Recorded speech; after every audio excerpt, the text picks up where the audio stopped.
어제 나누었던 것처럼 호세아서 2장 1절부터 13절까지 바알을 숭배하며 음행을 저지른 이 고멜과 같은 이스라엘을 향해 하나님께서 징계하시는 그런 내용입니다. 하지만 그 징계 속에도 하나님의 이 처절한 사랑이 녹아 있음을 우리가 보았죠. 그리고 오늘 읽은 호세아 2장 14절부터 23절 그리고 3장 5절까지 여기에는 이제 다시 보듬어 주시고 다시 싸매어 주시는 하나님의 사랑이 그려져 있음을 보게 됩니다. 끝없이 배신하고 또 타락했던 그 이스라엘을 향해서 이 구원의 손길을 놓치지 않고 나무라지시만 사랑으로 하시고 또 감싸 안아 주시는 그런 하나님의 이 사랑의 모습이 잘 그려져 있다고 볼 수 있습니다. 그래서 오늘 말씀 그 2장 16절에 보면 이렇게 말씀하시죠. 여호와께서 이르시되 그날에 내가 나를 내 남편이라 일컫고 다시는 내 바알이라 일컫지 아니하리라. 자, 하나님은 음란한 여인과 같은 이 이스라엘의 남편이 되어 주시겠다 이렇게 말씀하고 있습니다. 네가 나를 내 남편이라 일컫고 그렇게 하시겠다는 거죠. 여기에 그 남편은 히브리어로 보면 이쉬라고 하는 그런 단어를 사용합니다. 그리고 그 다음 다시는 내 바알이라 일컫지 아니하리라. 여기서 나오는 이 바알, 그 가나안 신의 이름 이 바알이기도 하지만 이 바알은 보통 어떤 뜻이냐면 남편이라고 하는 의미, 뜻을 가지고 있습니다. 그러니까 이 이시와 이 바알 모두 이 남편이라는 그런 뜻을 가지고 있지만 하지만 여기에는 큰 차이가 있습니다. 이시는 어떤 뜻의 남편이냐면 여자의 이 동등한 파트너로서의 남편. 자, 그러니까 우리식으로 말한다면 여보, 당신. 그러니까 이스라엘을 향하여 너희들이 나를 그렇게 부르게 하겠다. 이쉬 이렇게. 하지만 이 바알은 어떤 뜻이냐면 여자를 소유하는 이 군림자로서 또 소유자로서의 남편이라는 뜻을 가지고 있습니다.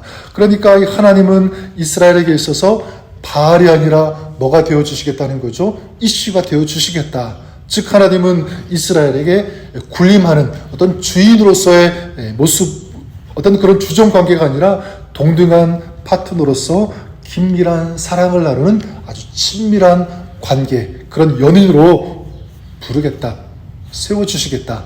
이게 지금 이스라엘을 향한 하나님의 말씀, 약속입니다.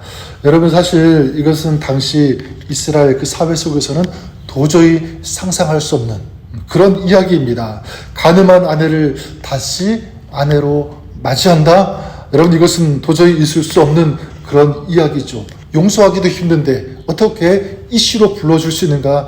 연인과 같은 친밀한 관계로 다시 불러주신다는 것은요, 도저히 상상할 수 없는, 있을 수 없는, 또한 불가능한 이야기라고 할 수 있습니다.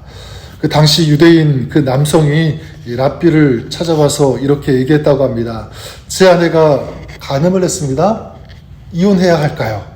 자, 이렇게 물으면 랍비는요, 그때 절대로 안 된다. 이혼하면 안 된다. 이렇게 얘기한다고 합니다. 그럼 참고 살라는 얘기입니까?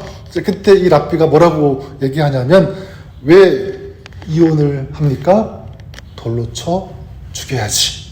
이게 당시 그 유대 사회의 법이죠. 그래서 신약에서도 예수님께 사람들이 간음한 여인을 데리고 와서 뭐라고 얘기합니까? 이 여인을 돌로 쳐 죽여야 된다고, 그런 게 신약에서 이어지지 않습니까? 그러니까 지금 이 상황도 마찬가지죠.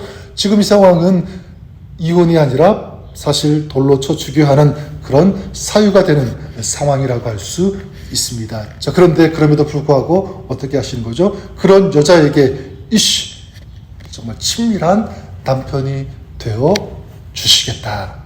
이게 하나님의 말씀. 근데 놀라운 것은 뭐냐면 오늘 말씀을 읽었던 바와 같이 이씨가 되어주기 위해서 또 부르라고 이렇게 하기 위해서는요, 조건이 사실 있어야 돼요.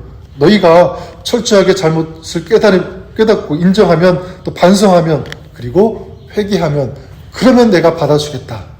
나를 이씨로 부르게 하겠다. 사랑하겠다. 이런 조건이 있어야 되는데 오늘 말씀 보면 그런 조건이 전혀 없다는 것을 알 수가 있습니다.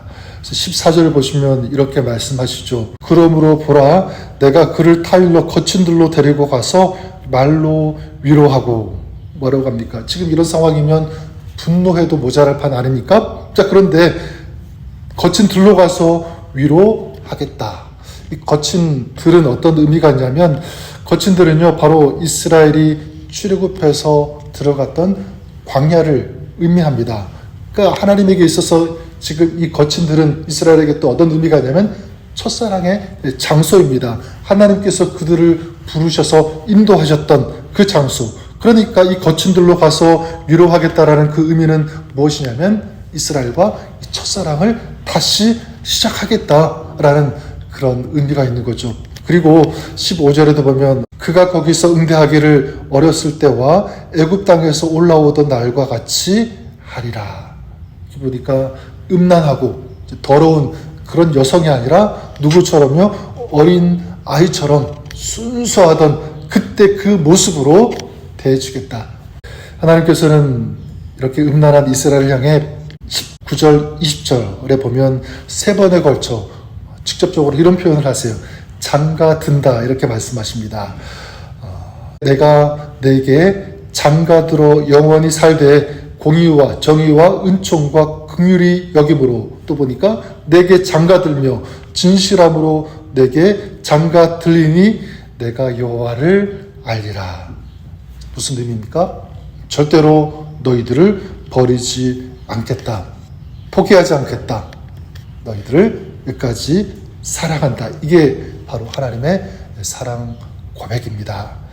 그래서 3장 그 1절에는 아예 대놓고 호세에게 이제 명령하고 부탁하시죠. 뭐라고 하시냐면 여호와께서 내게 이르시되 이스라엘 자손이 다른 신을 섬기고 건포도 과자를 즐길지라도 여호와가 그들을 사랑하리니 너는 또 가서 타인의 사랑을 받아 음료가 된 그 여자를 사랑하라. 내가 그들을 사랑한다. 너도 가서 그 고멜을 데리고 와서 다시 사랑하라.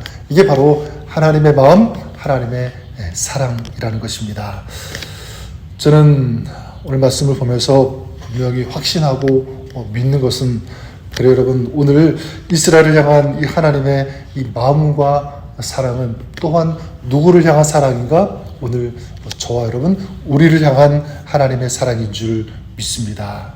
왜냐하면 하나님은 어제나 오늘이나 영원히 변치 않는 이 동일하신 분이기 때문에 그렇습니다. 자, 그렇다면 여러분, 이것을 믿는다면 우리를 끝까지 사랑하시는 이 하나님의 사랑 앞에서 우리는 어떻게 해야 할까? 좀 두 가지를 말씀드리고 싶어요. 우리가 적용했으면 좋겠습니다. 한 가지는 뭐냐면, 이제 주님의 신부로서 우리가 주님 오시는 그날까지 이 순결한 신부로 준비되어야 된다. 이렇게 한번 적용하고 싶어요. 여러분, 우리도 지난날 사실 이 고멜과 같은 그런 신부, 그런 여자 아니었습니까? 그런데 주님의 십자가의 은혜, 그 십자가의 사랑으로 구속받고 하나님의 자녀, 또 주님의 신부가 된 줄 믿습니다. 자, 그렇다면 이제부터는 어떻게 되겠습니까?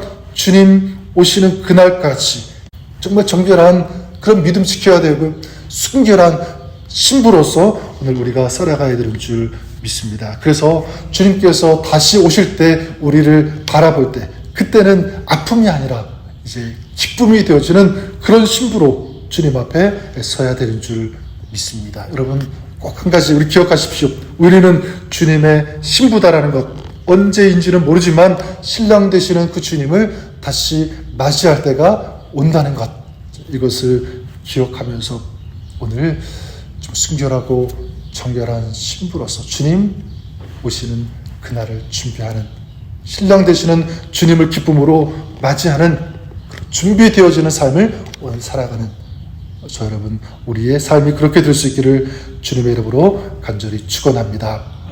또 한 가지, 우리가 그런 사랑을 받았다면 이제 우리도 그 주님의 사랑을 실천할 수 있어야 된다, 이렇게 말씀드리고 싶어요.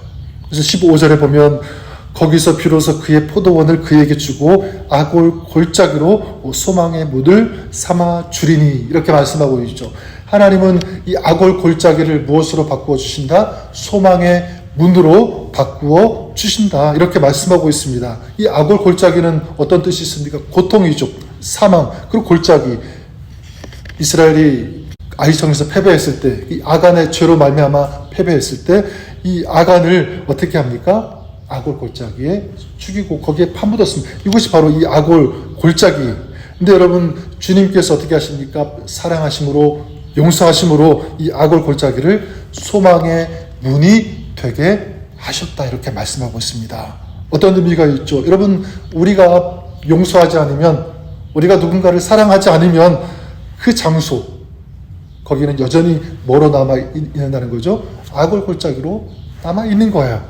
하지만 아골 골짜기와 같은 그런 곳이라고 할지라도 거기에 우리의 사랑이 있다면, 그 용서가 거기에 들어간다면 그 장소는 무슨 장소가 되냐면 더 이상 아골 골짜기가 아니라 무슨 문이 돼요? 소망의 문이 되는 줄 믿습니다. 소망의 꽃이 피어나는 아름다운 자리가 된다는 것을 우리가 알아야 합니다.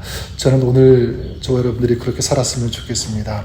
주님의 사랑을 가지고, 또 주님의 용서를 가지고 우리 삶의 자리에서 이 아골 골짜기가 있다면 이곳을 소망의 문으로 바꿀 수 있는 그런 사람, 그럼 오늘 여러분의 사역이 될 수 있기를 우리 주님의 이름으로 간절히 축원합니다.